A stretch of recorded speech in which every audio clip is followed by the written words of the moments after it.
我哋評協最早傾一班人要行埋嚟呢個咁嘅概念呢，其實係舊年3、4月度已經開始傾。我哋之所以構思一個咁嘅組織，正正係因為我哋已經係預感到新聞自由嘅空間呢會越嚟越收窄，所以先至有呢個咁嘅行動。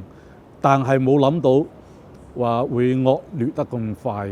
以前嚟講呢，我哋話晒都大家講一國兩制，依家呢越嚟越強調一國，漸漸呢兩制就少啲提啦，更多係提一國。更多提一國嘅時候呢，你就好容易呢嗰個基本法 suppose 俾我哋嗰種 buffer 嗰種緩衝嘅作用呢，就漸漸冇咗啦。我相信大家認識劉進圖嘅人都會覺得劉進圖今次呢件事呢唔係私人問題，係嘛？應該係同佢工作有關。我諗呢單嘢已經對整個新聞界產生一種寒蟬效應，好清楚一種即係大家震懾嘅作用。係嘛？你記者會唔會有單新聞要想先稱下佢？喂，第時呢單嘢會唔會得罪人啊？啊，得罪人嘅時候我點咧？係嘛？咁嘅時候咧，你記者唔使做嘢㗎啦。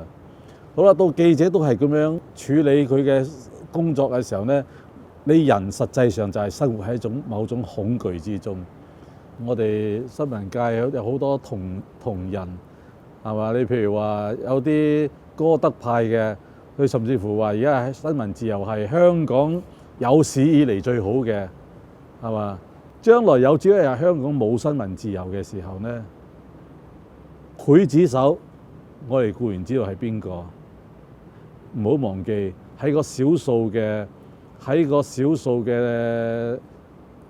掌握公權力嘅人之外，仲有大多數叫囂話而家香港新聞自由係歷史上最好嘅人，佢哋嘅責任、佢哋嘅罪責一啲都唔比嗰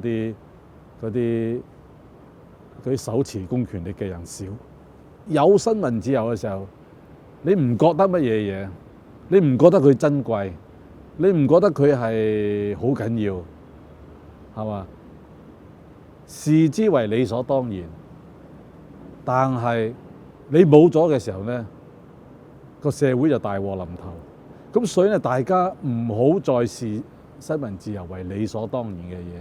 我好想每一位市民都喺今日係勇敢地站出嚟，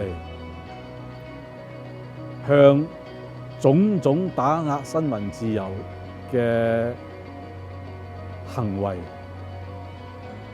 係說不。新聞自由係言論自由嘅一部分，言論自由係我哋思想自由嘅一部分。冇咗新聞自由，我哋呢個社會唔使旨意有思想言論自由。所以呢件事唔係單係新聞界嘅問題，係整個社會福祉所在。所以我希望每一個市民，每一個有正義感嘅人，每一個有良知嘅人都今日站出嚟，走上街頭，向種種暴行說不。